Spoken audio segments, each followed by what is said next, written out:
met a lot of people in my day, and everyone's a little bit different. They got their own thing going on, but I can tell you one universal truth about everyone I've met, and that is they all like to save money.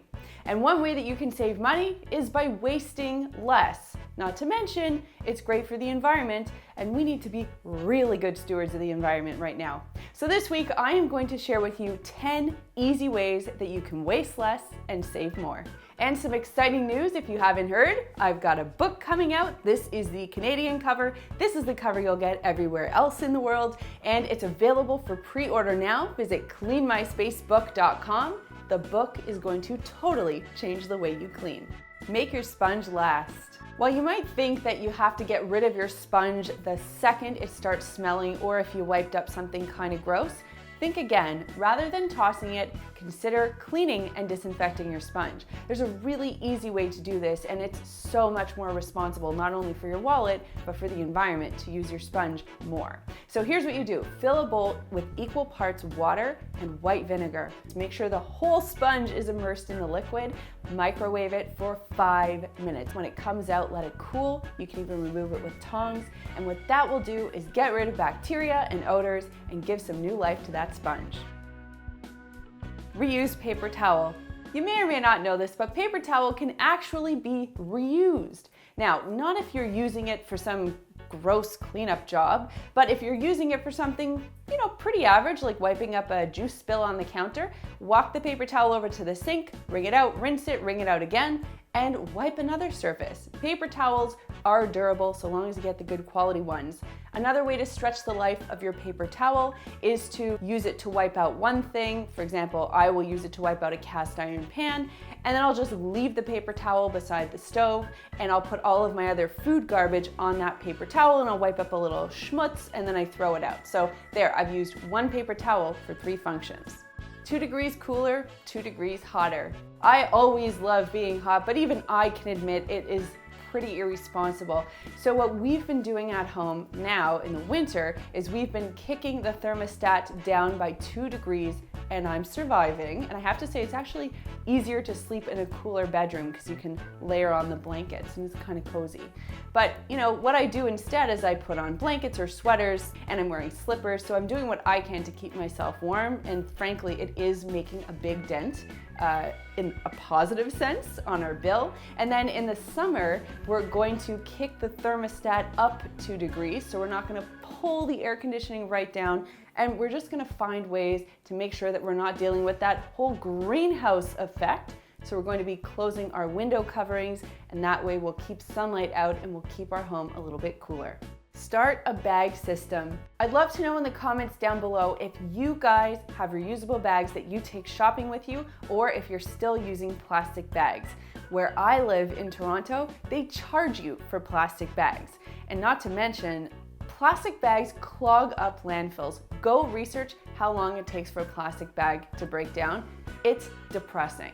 So Chad and I recently went to the Container Store. Some of you guys might have seen that haul, and we picked up this fantastic bag system that we now bring with us whenever we go grocery shopping, so we don't have to use plastic bags. We also found a really great mesh bag replacement for produce, which we bring with us as well. I'll link both of those down below for you in the description box. Pickle juice power.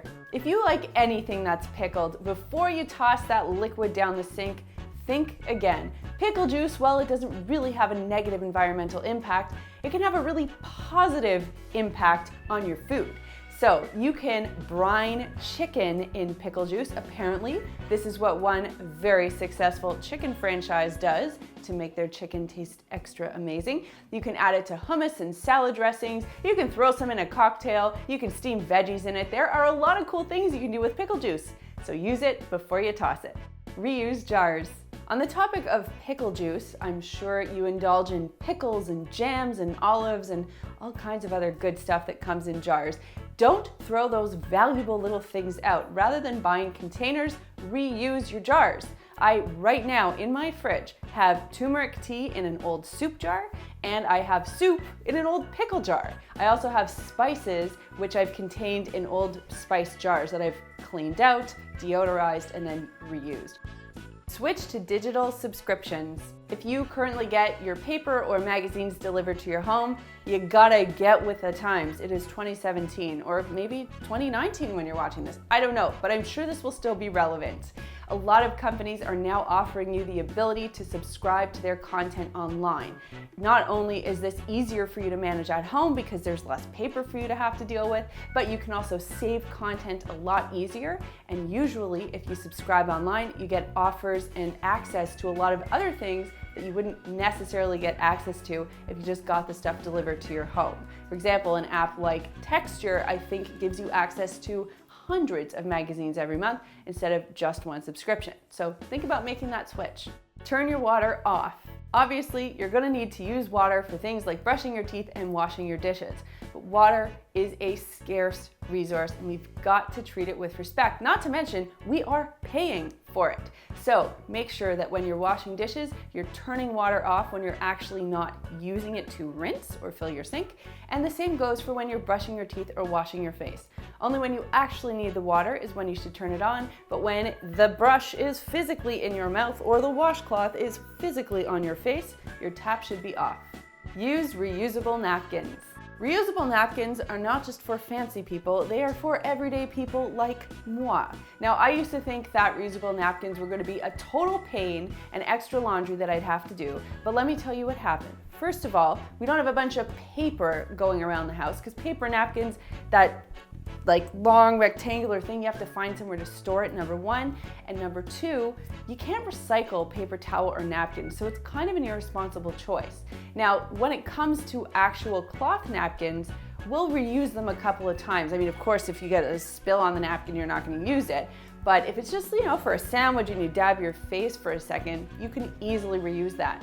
I put the napkins in with my cleaning cloths. It's literally no extra work, and it's a little bit fancy. So go for it. Washing cold, hang to dry. If you want a great way to save money, think about the way that you do laundry and perhaps restructure things a little bit. Unless you absolutely need to do your laundry in hot water, and there are some times where that will be the case, try using a cold wash cycle instead. Obviously, it's going to save money because you don't have to heat up that water. And then when it comes to the dryer, unless you need to use the dryer, think about hanging your garments to dry instead. The dryer is a total electricity hog. Even the efficient ones are still going to cost you money to run every single time. And while we're on the topic of laundry, I thought I'd let you know that in my book, Clean My Space, The Secret to Cleaning Better, Faster, and Loving Your Home Every Day, available at cleanmyspacebook.com, has an entire chapter dedicated to all things laundry. I also cover my 3-step maker method, which will totally change the way you clean, and go over things like routines and schedules. I've also got tips and tricks and a whole bunch of other really cool stuff in there. This week's comment question is, what do you do to save more and waste less? Let me know in the comments down below, because the Clean My Space comment section is like a gold mine for information. So anything you share with me and you share with everyone else, we all benefit from. Couple videos for you to check out. I've got 10 common cleaning mistakes and 6 habits for a cleaner home. Both great videos for you to check out. Remember, if you haven't done so already, to subscribe to the Clean My Space channel. There's a button down there that lets me know you care, so click it if you liked this video. Thanks so much for watching, and we'll see you next time.